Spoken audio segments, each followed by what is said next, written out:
We're going to now look at Chapter 1 of Principles of Business Forecasting. So in this chapter, we'll briefly look at why we forecast and what is forecasting, and some examples of forecasting, and a step-by-step procedure for how to accomplish the forecasts. We'll also look at the chapters that we will be covering in this course, in other words, the rest of this textbook. Now, a forecast is a prediction or estimate of what's going to happen in the future.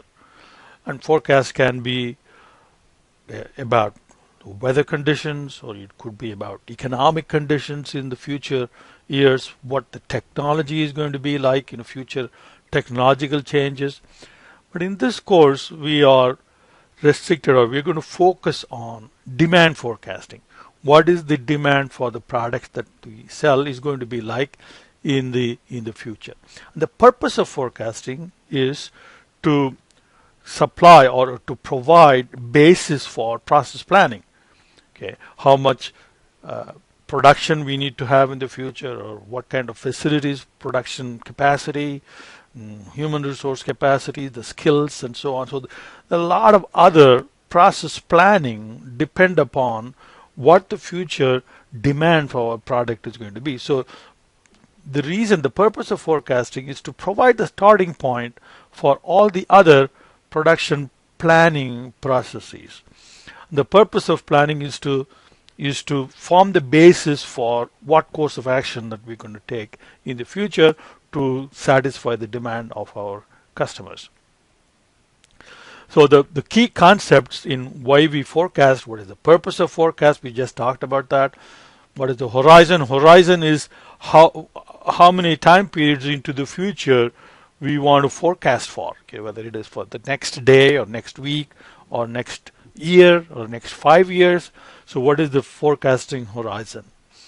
And what kind of information that we need and what we have to develop the forecast. So usually we'll have past demand data, past sales. And in addition to that, we may also want to gather data about future economic conditions and demographic conditions that will have an impact on our demand.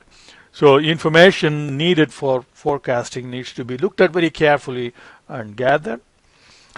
And a couple of other important concepts are value of forecast. What are we going to achieve by coming up with these forecasts? What is the benefit and what is the cost of calculating or developing those forecasts? So there must be a cost benefit analysis, because you can have very simple forecasting methodologies and that gives you very reasonable forecasts of the future, or you can have really complex, very expensive forecasting methodologies that may indeed improve on the accuracy of the forecast, but the value of that additional accuracy may not be worth the cost of employing this more sophisticated, highly complex methodology. So we need to look at the cost-benefit analysis.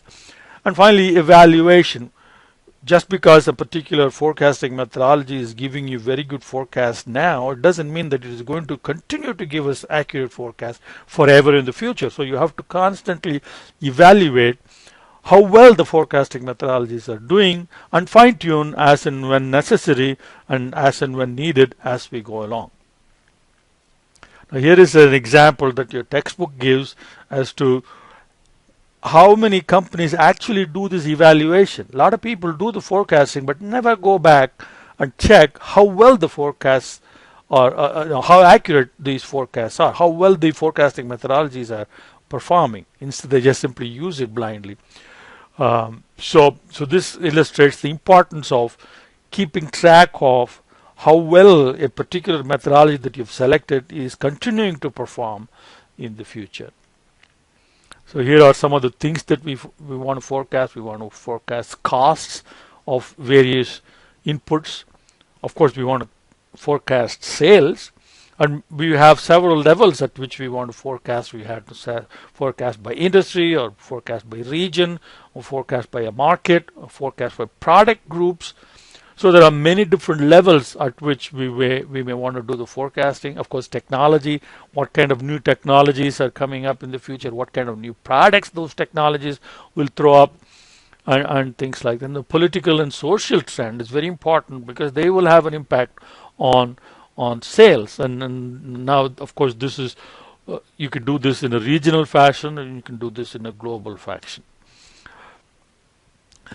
And we also want to look at projects that we do and how the project will operate in the future. And that's also part of the forecasting task.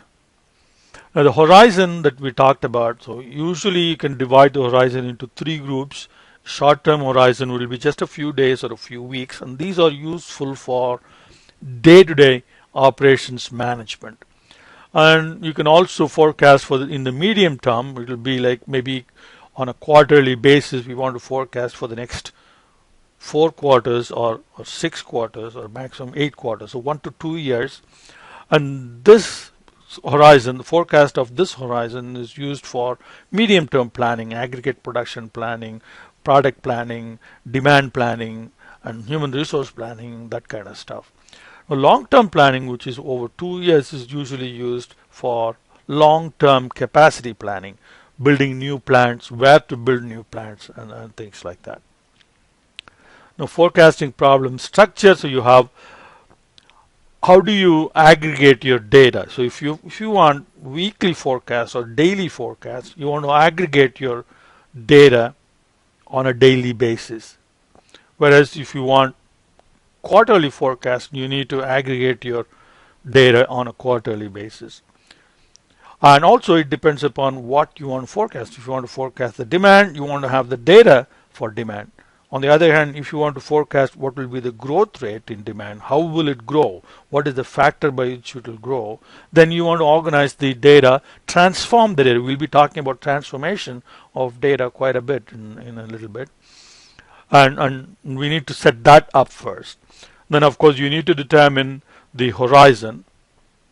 And the forecast frequency is how often will you update your forecast. So if you have an annual forecast, and you're forecasting for 2 years, do you wait for every end of the year to update, or will you update it every month or every week or every day? Of course, longer the horizon, less frequently you will update, and shorter the horizon, obviously you have to update your forecast in a much more frequent way.